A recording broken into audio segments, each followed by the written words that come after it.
Isinagawa naman ang food redemption activity para sa mga benepisyaryo ng Walang Gutom Program sa lungsod ng Kawayan sa pangunguna ni Rex Gatchalian, kalihim ng Department of Social Welfare and Development o DSWD.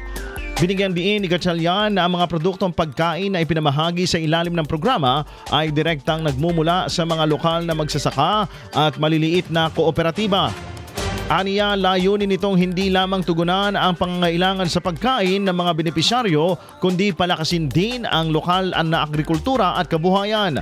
Ayon sa DSWD, target ng pamahalaan na maabot ang nasa 750,000 na pamilya sa buong bansa ngayong taon na makatatanggap ng buwanang tulong sa pagkain. Kalakip nito ang pagbibigay ng karagdagang kapital at tulong pinansyal upang matulungan ang mga benepisyaryo na makapagsimula at mapalago ang kanilang kabuhayan. Ipinakilala rin sa aktibidad ang paggamit ng Electronic Benefit Transfer o EBT cards na layong gawing mas mabilis, maayos at transparent ang distribusyon ng tulong sa mga kwalipikadong pamilya. Ang naturang inisyatiba ay bahagi ng mas pinalakas na anti-hunger campaign ng pamahalaan alinsunod sa direktiba ni President Bongbong Marcos Jr.